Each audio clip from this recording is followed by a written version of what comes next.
Queridos alunos de Processo Civil 3, vamos dar continuidade ao nosso estudo de execução, especificamente dos procedimentos executivos, e estamos na nossa quarta aula sobre disposições gerais aplicáveis aos vários procedimentos executivos. Nesta aula, vamos iniciar discutindo sobre prescrição na execução. A prescrição, como você sabe, é um instituto de direito civil e, portanto, é regulado no Código Civil. Mas o CPC também traz algumas regulações importantes acerca da prescrição. No Código Civil, nós temos várias causas que são interruptivas da prescrição. O artigo 202 do Código Civil regula essas causas de interrupção. E dentre as causas de interrupção da prescrição, no artigo 202, inciso 1 do Código Civil, nós temos que a propositura de uma ação judicial interrompe o curso da prescrição, mesmo que o despacho que recebe a petição inicial tenha sido proferido por juiz incompetente. E é esse despacho do juiz que recebe a inicial, determinando a citação da parte contrária, que tem esse poder de interromper a prescrição. O parágrafo único do artigo 202 do Código Civil estabelece que quando a prescrição tiver sido interrompida em razão de um processo judicial, o prazo prescricional volta a correr, ou seja, reinicia a sua contagem, uma vez que a interrupção, após o último ato do processo que serviu para interromper o prazo prescricional, de forma que, em regra, no curso do processo não corre prescrição. Então, foi proposta uma ação, o prazo prescricional, vamos supor que era de 3 anos, e aí não importa se é uma ação de cobrança ou uma ação de execução de um título executivo extrajudicial, a propositura da ação, com o despacho do juiz que recebe a inicial, determinando a citação da parte contrária, tem esse condão de interromper o curso da prescrição. E durante o processo, em regra, não há contagem de prazo prescricional. A interrupção zera a contagem do prazo. O prazo só volta a contar se esse processo, por algum motivo, for extinto sem a satisfação do crédito, sem uma decisão meritória, e o autor, o exequente, queira renovar a propositura dessa ação, extinguiu o processo por uma questão formal, portanto, pode ser renovada a propositura da ação? Pode. Mas do último ato do processo, para interromper a prescrição, esse ato que seria o ato de extinção do processo, portanto, volta-se a contar o prazo prescricional. Ótimo. Então, no curso do processo, como questão até de lógica e de justiça, porque um processo pode demorar um tempo variável, a depender da complexidade da causa, ou mesmo da comarca. E uma comarca, um determinado processo que às vezes demora tem um trâmite de 2, 3 anos, e outra comarca pode levar 7, 8 anos. Se a prescrição continuasse a correr no curso do processo, antes da parte poder satisfazer o seu direito, o direito já teria transcorrido o prazo prescricional e de nada aquele processo iria valer, não teria efetividade o processo. Em consonância com isso, o artigo 802 do Código de Processo Civil estabelece que o despacho proferido pelo juiz, recebendo a petição inicial de execução, determinando a citação do executado, interrompe a prescrição. Sendo que a interrupção da prescrição, nos termos do parágrafo único do artigo 802, em consonância com o artigo 240, parágrafo 1º do Código de Processo Civil, o legislador estabelece que a interrupção da prescrição, nessas circunstâncias, retroagirá à data da propositura da ação. O que também é muito importante, pelo fato de que, uma vez proposta a ação, até o juiz despachar, recebendo a petição, determinando a citação e efetivamente ocorrer essa citação, pode demorar muito tempo. Há situações de execuções que eu propus que, pelo fato de não ter juiz na comarca e só estar com juiz substituto, às vezes o juiz substituto não está despachando em todos os casos, mas só em questões consideradas urgentes, muitas vezes uma execução de um título extrajudicial fica parado mais de um ano para o juiz poder despachar recebendo a petição inicial, de modo que esse atraso, que é imputável ao Poder Judiciário, não pode prejudicar o exequente. Vamos supor que a execução foi proposta já quase transcorrendo todo o prazo prescricional. E após a propositura da ação, esse prazo teria se transcorrido. Quando o juiz despacha determinando a citação, essa citação ocorre, há uma retroação dessa interrupção da prescrição àquela data que a ação foi proposta, o que é justo, o que é coerente.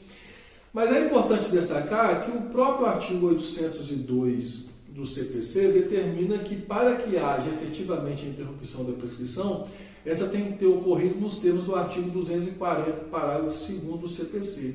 E o artigo 240, parágrafo 2º do CPC, estabelece que caberá ao autor, no prazo de 10 dias, adotar as providências necessárias para que o réu seja citado, como o recolhimento das custas para diligente citação, informação do endereço do réu, a fim de que ele seja encontrado. O mesmo ocorre, portanto, na ação de execução. Tudo bem, o dispositivo legal fala em 10 dias, só que o prazo para a parte é 1. A parte, cumprindo com a sua obrigação nesse prazo, o fato de haver um atraso na citação imputável ao judiciário não pode trazer prejuízos para o autor ou exequente, de modo que mesmo que a citação ocorra efetivamente depois de 6 meses, 8 meses, após o juiz receber inicial e determinar a citação, e após ser expedido o mandado de citação, isso não pode prejudicar o autor ou exequente. De modo que, se o atraso for imputável ao órgão judiciário, e isso o artigo 240, parágrafo 3º do CPC estabelece, isso não prejudicará o autor da demanda, de forma que a interrupção da prescrição retroagirá à data da propositura da ação. Então, já temos a definição de como ocorre efetivamente a interrupção da prescrição em razão da propositura de uma ação civil. Nós estamos tratando de interrupção civil. E também vimos que no curso do processo de execução, ou do processo civil como um todo, em regra, não corre o prazo prescricional. A interrupção, que leva a zerar esse prazo, e o prazo só volta a correr eventualmente se após a extinção desse processo, uma extinção sem resolução do mérito, se é uma decisão meritória, a parte que, se ela quiser renovar a propositura da ação, ela pode, lembrando que o prazo começará a contar novamente do zero, o prazo prescricional, do último ato do processo para interrompê-la. E ainda é importante observar que nos termos do Código Civil brasileiro, a interrupção da prescrição só pode ocorrer uma única vez. Isso é importante ressaltar também. Acontece que tínhamos na Lei de Execução Fiscal a previsão de uma prescrição intercorrente. Essa Lei de Execução Fiscal é a Lei 6.830 de 1980. Prescrição intercorrente quer dizer prescrição no curso do processo, a possibilidade do prazo prescricional contar-se no curso do processo. Esse instituto existe no processo penal e no processo civil. Nós só tínhamos a previsão expressa no que diz respeito à execução fiscal. E muito se discutia sobre a aplicação analógica em outras situações no processo civil ou mesmo no processo do trabalho. Atualmente, o Código de Processo Civil de 2015, que entrou em vigor em 2016, e também a CLT, em razão da reforma trabalhista de 2017, já prevêem a prescrição intercorrente, a possibilidade de haver a contagem prescricional no curso do processo. Só que essa possibilidade é excepcional. Essa prescrição intercorrente, a contagem da prescrição no curso do processo, é uma exceção à regra de que não se conta prescrição no curso do processo civil. Ok, então quais são os requisitos para que tenhamos prescrição, contagem prescricional no curso de um processo civil? O primeiro requisito é que deve tratar-se de uma ação de execução, um processo de execução de título extrajudicial ou a fase de cumprimento de sentença, ou seja, aquela fase de execução do título judicial. De modo que, no curso de uma ação de conhecimento, na qual se visa o reconhecimento de direitos, não há possibilidade de haver prescrição intercorrente. Prescrição intercorrente só pode haver na fase executiva ou no processo de execução. Mas em qualquer circunstância na fase executiva ou no processo de execução, professor? Não, não é em qualquer circunstância. Há vários requisitos necessários, a serem observados. O artigo 921 do Código de Processo Civil estabelece as situações nas quais ocorrerá a suspensão do trâmite da execução, a suspensão do processo. Presta atenção, não é a suspensão da prescrição. Nós falamos antes aqui de interrupção da prescrição em razão do processo, interrupção da prescrição. Nós estamos falando agora de suspensão do processo. O artigo 921 do Código de Processo Civil estabelece as situações nas quais teremos a suspensão do processo. Dentre essas situações, no inciso 3 do artigo 921, tem-se que haverá a suspensão da execução quando não forem encontrados bens penhoráveis do executado. Então, se após várias diligências executivas não se encontrar bens do executado que possam vir a ser penhorados, o processo vai ficar suspenso e pode, obviamente, retomar o seu curso se em qualquer momento o exequente souber da existência de bens do executado. Ele pode, assim, pedir a reativação do processo. Ok.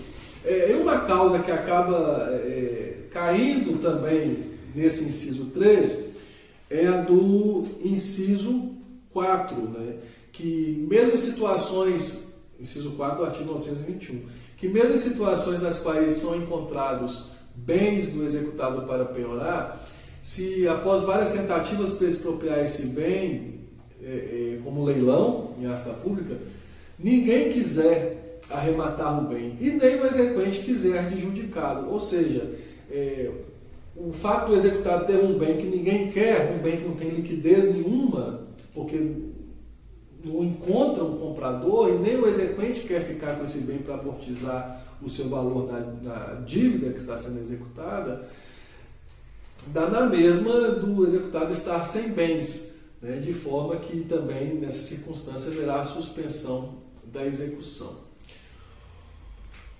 Ok. Havendo a suspensão da execução pela ausência de bens a serem penhorados no patrimônio do executado, o juiz vai determinar essa suspensão, então, por 1 ano. É 1 ano de suspensão do processo. Esse processo continua existindo, só não estão sendo praticados atos neste processo.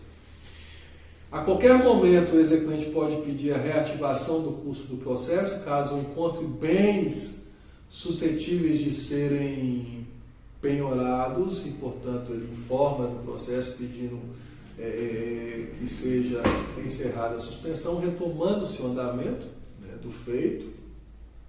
Mas, Se não forem encontrados bens do executado, ou se o próprio executado não for encontrado nesse prazo de 1 ano de suspensão, o juiz determina o arquivamento provisório do processo. Não é extinção do processo, é um arquivamento provisório. Os autos vão para um arquivo. Se for processo eletrônico, é um arquivo eletrônico, claro. É importante ressaltar que durante o prazo de suspensão não houve nenhuma contagem de prescrição. Ainda não temos contagem de prescrição.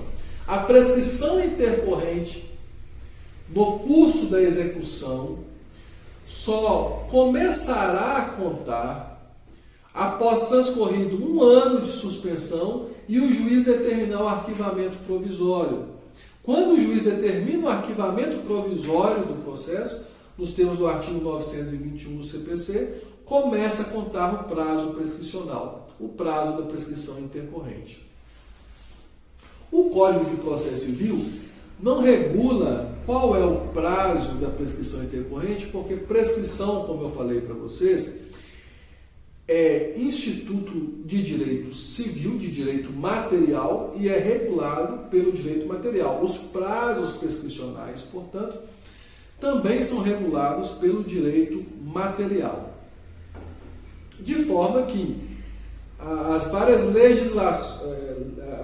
normas sobre títulos executivos extrajudiciais, por exemplo, regulam o prazo prescricional. Então, a lei que regula a nota promissória, ou o cheque e demais títulos extrajudiciais, elas também regulam o prazo prescricional para se mover a ação executiva. Então, há um prazo estabelecido, como na lei do cheque, por exemplo, um prazo de 6 meses para se mover a execução do cheque, contados da data limite para a apresentação de compensação. De forma que esse prazo prescricional é regulado no direito material. Como o CPC não regula prazo prescricional e fala da possibilidade da prescrição ser contada no curso do processo, o prazo para que ocorra prescrição intercorrente deve ser o mesmo prazo que a parte dispunha para mover a ação executiva. Então, se o prazo para mover a ação executiva da nota promissória é um prazo de 3 anos, havendo a suspensão do processo por não encontrar bens e o juiz determinando o arquivamento provisório, começa a contar o prazo prescricional. E esse prazo da prescrição intercorrente vai ser também de 3 anos. Isso se dá com uma aplicação da súmula 150 do Supremo Tribunal Federal, do STF, que estabelece, abre aspas, prescreve a execução no mesmo prazo de prescrição da ação. É uma aplicação analógica que se faz para o caso da prescrição intercorrente. Essa súmula ela é antiga, ela foi criada para a época em que a execução do título judicial se dava em autos separados em relação ao processo que formou o título. Então você formava o título judicial por um processo de conhecimento, mas a execução, uma vez que não houvesse um cumprimento espontâneo da obrigação pelo executado, essa execução tinha que ser em autos separados. E o STF, nessa súmula 150, estabelecia que o prazo da execução se dá no mesmo prazo para a propositura da ação. E isso vale, obviamente, também para a execução no título extrajudicial no que diz respeito à prescrição intercorrente. Se o prazo para mover a ação executiva era de 3 anos, iniciando-se a contagem da prescrição intercorrente com o cumprimento desses requisitos do artigo 921, inciso 3 e parágrafos do CPC, o prazo será de 3 anos nessa hipótese. Na execução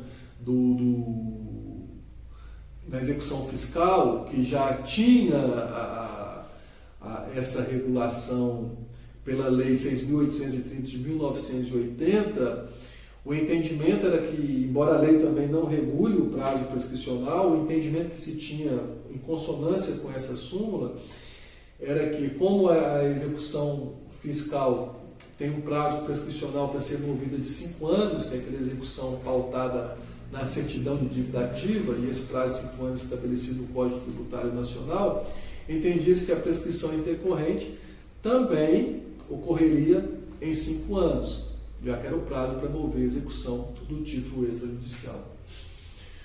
Da mesma forma, se nós formos pensar hoje em dia a execução do título judicial, que o legislador chama de cumprimento de sentença, é movida, por exemplo, uma ação buscando a reparação civil em decorrência de um ato ilícito, o dever de indenizar, portanto, com base no artigo 186 do Código Civil, 927 também do Código Civil e 944 do Código Civil, que fala da extensão do dano, etc. e tal. O prazo para se propor uma ação visando a condenação do réu a indenizar o autor por um ato ilícito, nesse instituto chamado responsabilidade civil, o prazo é de 3 anos a contar do evento danoso, desse ato ilícito.